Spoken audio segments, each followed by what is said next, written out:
They'll take the shot with 6 seconds. No, they took it early, but Brand got inside position. Spaghetti!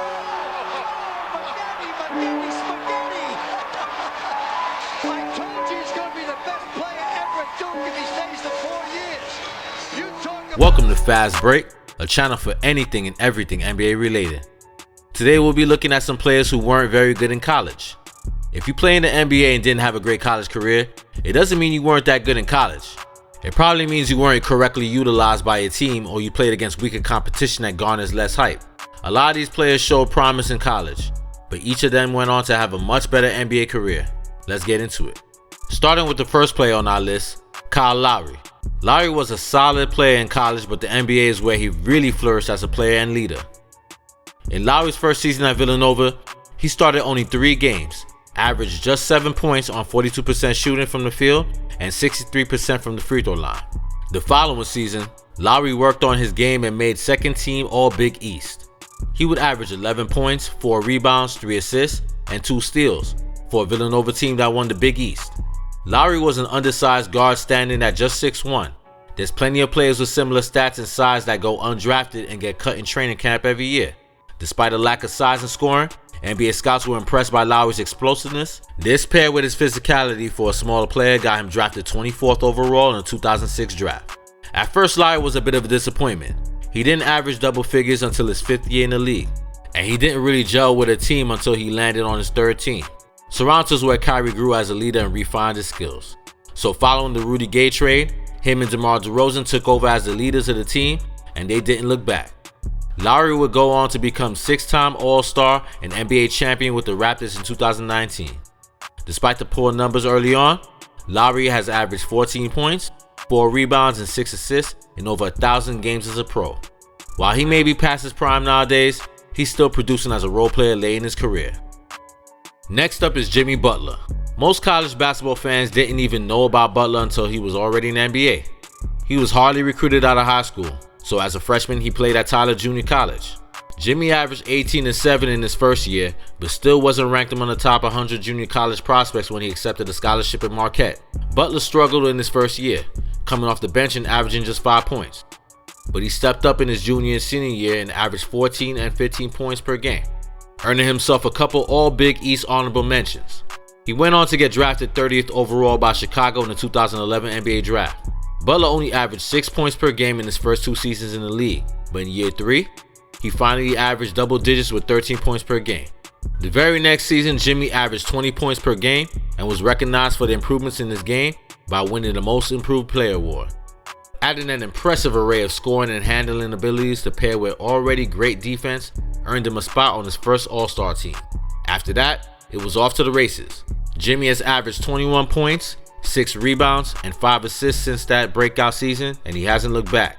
Butler has been a star and leader for multiple teams, but ultimately landed in Miami, where the culture fits his personality perfectly. At 33 years old, Jimmy's a 6-time All-Star, 4-time All-NBA, and 5-time All-Defensive selection. Pretty good for a kid who was ranked as a number 127 junior college prospect over a decade ago. Moving on to our next pick, Corey Maggette. Maggette wasn't a bad college player by any means. He actually played pretty well when he got on the floor. But when you play for a powerhouse like Duke, you're not going to be the only good player. And Maggette found that out rather quickly. As a freshman, minutes and shots were hard to come by with future NBA players Elton Brand, Trajan Langdon, Shane Battier, and William Avery on the roster. That team made it all the way to the national championship game before they lost to Connecticut. Despite the lack of playing time, Corey averaged just under 18 minutes per game, tallying 10 points and 4 rebounds per game. At least he shot 52% from the field because his stats were underwhelming, but the cherry on top was his Duke pedigree. Clearly he impressed the scouts with his potential. After just 1 season at Duke, Maggette declared for the NBA draft where he went 11th overall to the Supersonics. It wouldn't last long though, as he was traded to Orlando in a draft night trade. And after a season of coming off the bench for the Magic, Corey was traded to the Clippers. In his first 2 seasons with the Clippers, he averaged just 10 points per game and participated in the 2001 dunk contest. It wasn't until his 4th season that he broke out and averaged 16 points per game. From there on, he was a solid wing that averaged 18 and 5 over 11 seasons. Though he didn't have a very flashy college career, his game translated well, and his work ethic allowed him to have a successful 14-year career in the NBA. Another great example of a player who was much better in the NBA is Jrue Holiday. Holiday was a decent college player, but it wasn't until later in his NBA career that he would be known as a lockdown defender and borderline all-star. In 1 year at UCLA, Holiday would start all 35 games, but averaged just 8 points, 3 rebounds, and 3 assists.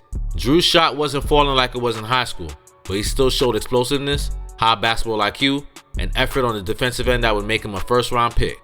In the 2009 draft, Jrue was selected 17th overall by the 76ers, and at just 19 years old, he started more than half of the games for a below-average Sixers squad. He averaged just 8 points per game in his rookie year before making a jump to 13 points per game over his second and third season in the league. The next season in Philly, he had a career year averaging 17 points and 8 assists. Unfortunately, the Sixers opted for a rebuild and traded Holiday to the Pelicans. The momentum Jrue had going in Philly just didn't translate to New Orleans, and he ended up having a couple down years compared to the career highs he put up in Philly prior to being traded. It wasn't until his 5th year in New Orleans that he would set another career high, becoming a 20-point per game scorer while making the all-defensive first team. And ever since then, that's the player Jrue's been. 20 points and 6 assists on any given night with elite perimeter defense. Trade in Milwaukee was massive for his career. Now he's a key piece of a championship team for the foreseeable future. At this point in time, Holiday's an all-star, 4-time all-defensive, and an NBA champion. Pretty decent for somebody who scored just 8 points per game in collegiate play. And last but certainly not least, Russell Westbrook. Westbrook had plenty of potential in college, but it was unsure just how good he would be in the NBA. In Westbrook's freshman year, he only averaged 3 points in 9 minutes of play. He backed up Darren Collison and was mainly used as a high-energy defender off the bench. After an underwhelming year, Russ bulked up and trained during the offseason where he would face NBA veterans visiting LA. The next season, Collison got injured and Westbrook was named the starter. He went on to average 12 points, 4 rebounds, and 4 assists, and win Pac-10 Defensive Player of the Year. The athleticism and potential alone would make Russ a first-round pick, but the bounce-back sophomore season proved he could be effective in the NBA. Westbrook was selected with the 4th overall pick by the Seattle Supersonics right before they became the Oklahoma City Thunder. Russ averaged 15 points, 5 rebounds, and 6 assists over his first 2 seasons, and the scouts were validated, but his game had a lot of room to grow. His 3rd season, he had a career year and put up 22 points and 8 assists on 44% from the field, making his first All-Star game. And from this point on, Russ took off. For the next decade, he would solidify himself as one of the best point guards of the 2010s. Since that breakout season in 2011, Russ has averaged 24, 8, and 8 on 44% from the field as a 9-time All-Star, 9-time All-NBA selection, 2-time scoring champ, and league MVP. Though his play has declined the last 2 seasons with the Lakers, his resume and career as a whole is undeniable.